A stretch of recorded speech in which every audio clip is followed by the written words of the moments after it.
Ketika rentetan bencana melanda dan ancaman gagal panen ada di depan mata, ketahanan pangan selalu menjadi tanda tanya. Padahal, Indonesia adalah pemasok separuh kebutuhan sagu dunia, alternatif makanan pokok yang justru sering dipandang sebelah mata. Lori Singer mencoba menelusuri potensi sagu di negeri ini dengan mengunjungi Meranti, Kepulauan Riau. Wilayah ini dikenal sebagai lumbung sagu terbaik di dunia yang diekspor ke mancanegara. Tapi dari penelusurannya, Lori justru menguak sebuah fakta baru yang mengancam keberadaan sagu di negeri ini. Pemirsa, inilah penelusuran Lori Singer selengkapnya.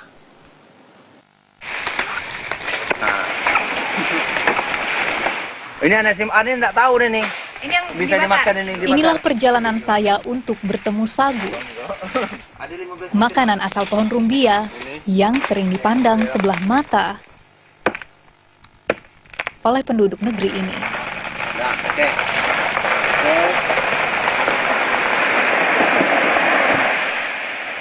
Saya menemukan lumbungnya di Kabupaten Meranti, Provinsi Kepulauan Riau. Puluhan desa di wilayah ini membudidayakan rumbia sejak puluhan tahun silam, termasuk Desa Sungai Tohor. Wak Nanmel yang pernah menjabat sekretaris desa selama 30 tahun adalah salah seorang pelopor budidaya sagu di desa ini.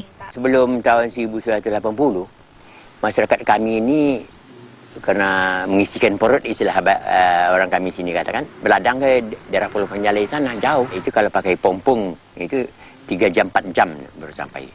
Ini kalau setiap tahunnya begini caranya, ini desa tinggal memang tidak terjamin lagi. Nggak ada warganya. Warganya tak ada, anak sekolah murid jadinya.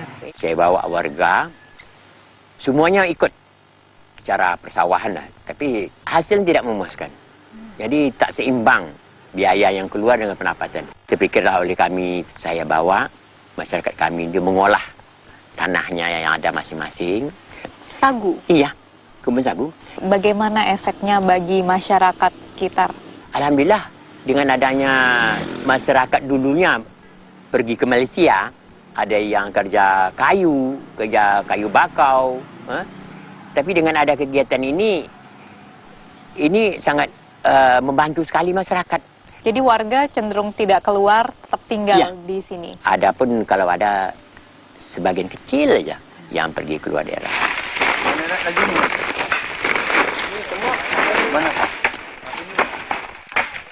Setiap hari, penduduk desa Sungai Tohor mencurahkan tenaga mereka untuk memproduksi sagu.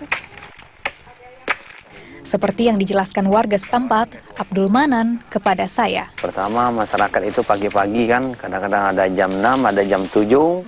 Beliau tuh ke ladang untuk panen batang rumbia atau batang sagu. Ya, berapa rekan lah, ada yang 2 orang, ada 3 orang, ada 4 orang. Jadi satu hari itu rata-rata satu orang bisa 10 atau 15.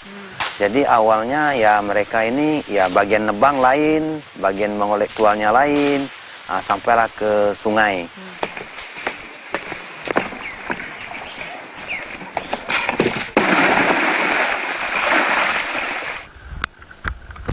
Ya pasal ya. Lewat mana-mana kan. Melalui sungai, potongan sagu atau tual dikirim ke kilang. Setelah sampai di kilang sagu, itu biasanya diapain Pak Ci? Kalau sampai di kilang, ya kita pengolahan sagu ini kita buat sagu basah untuk kita jualkan ke supplier yang lain gitu. Seperti kalau di Sungai Tohor ini rata-rata jual sagunya ke Malaysia. Oh, malah diekspor? Iya. Sagulah yang membuat penduduk desa ini bertahan. Mereka tak tergiur meninggalkan desa untuk mengadu nasib di kota-kota besar, seperti yang banyak terjadi di desa-desa di Pulau Jawa. Kalau satu pohon kayak gini bisa jadi berapa? Tual?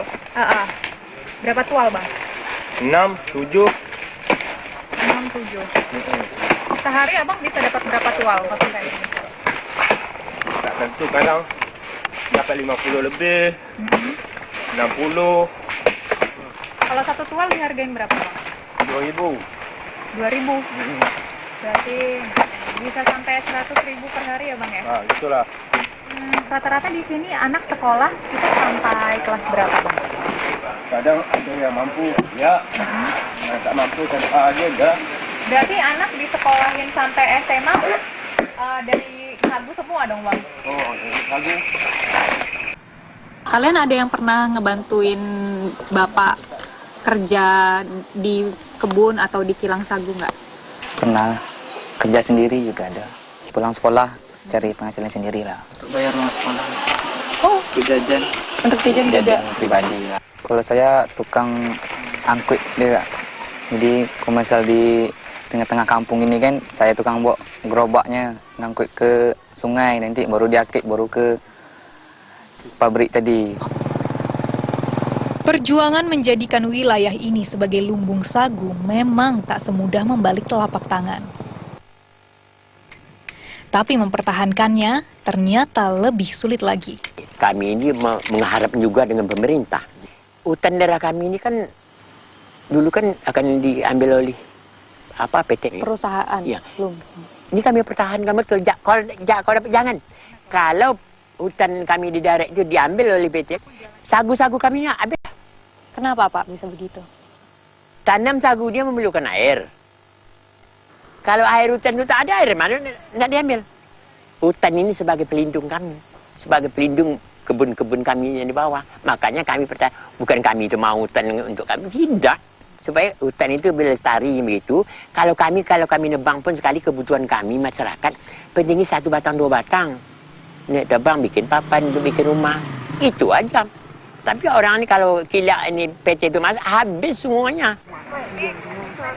Persoalan pelik muncul ketika sejumlah perusahaan diberikan izin menggarap lahan gambut di wilayah ini menjadi hutan industri. Direktur Wahana Lingkungan Hidup Riau, Riko Kurniawan menjelaskannya. Kenapa bisa begitu, Bang? Karena mereka butuh bahan baku, kan? Bahan baku kayu alam. Terus butuh lahan yang besar untuk perkebunan. Dan praktek-prakteknya itu kan mereka itu merusak, menebang hutan alam, membuat kanal. Dan itu yang menyebabkan gambut itu kering. Bang Iyat, jadi ini semuanya adalah kanal buatan? Ya. Saya melihat kanal-kanal yang dibuat sejumlah perusahaan itu. Ukurannya lebih besar dari sungai yang dimanfaatkan warga untuk mengantar potongan sagu ke kilang. Ini arahnya kemana aja? Ini arahnya ke Selat Panjang, juga ini perbatasan batasnya perusahaan ini. Oh, jadi sebenarnya kalau dulu sebelum ada kanal ini semua adalah areal hutan? Iya, areal hutan.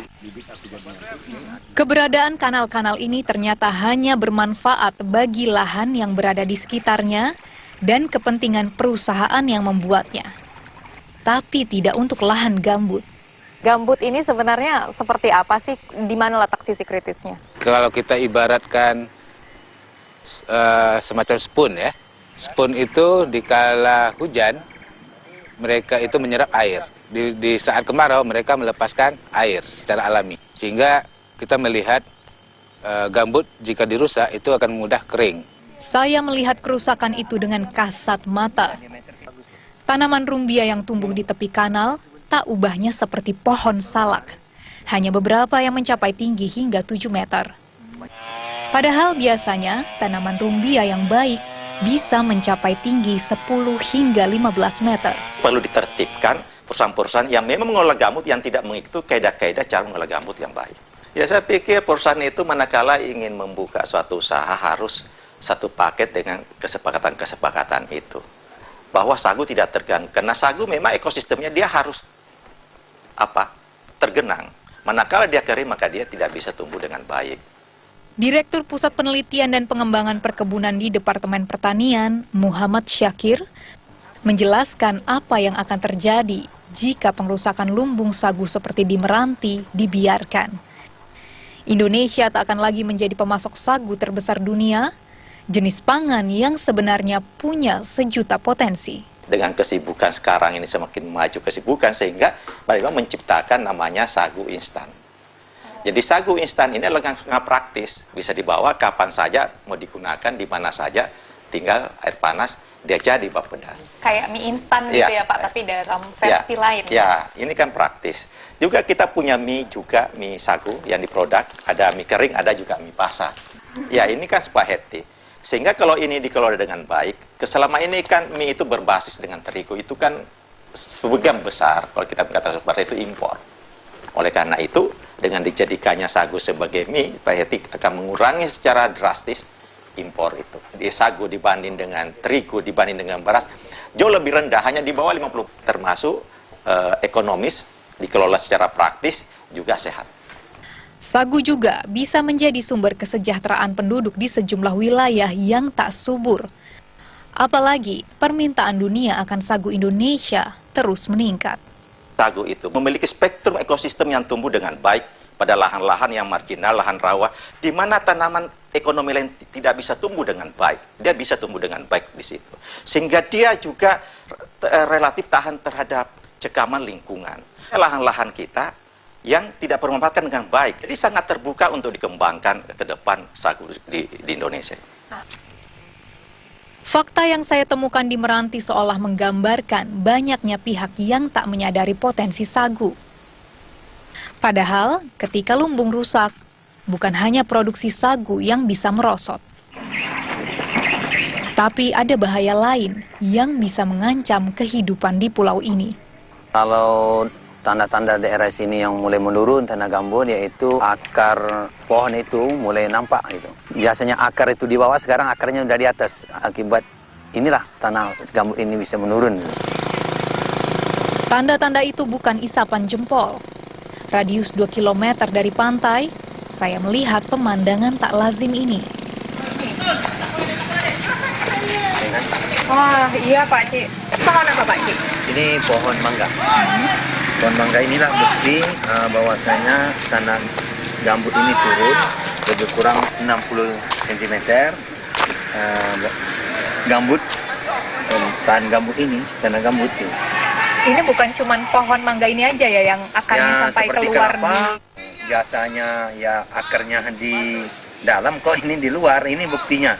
Dan di area ini rata-rata memang pohonnya seperti ini kondisinya? Iya. Ini kan mau tumbang ini Pak. Ini ya perkiraan kita ya 3 tahun ini bisa tumbang nih. Soalnya udah nggak... Iya, udah ada kekuatan lagi. Mencengkeram ke tanah gitu? Iya. Bagaimana ke depan jika terus permukaan tanah di sini turun, pasti air laut akan masuk. Kawan-kawan telah berkunjung ke Bangsal Sagu, jadi itulah kehidupan masyarakat kami tidak terlepas dari gambut dan sagu gitu. Tak seorang pun seharusnya membiarkan kerusakan lumbung sagu terus terjadi. Meski belum bisa bersaing dengan nasi, sagu telah menjadi bekal hidup penduduk desa ini.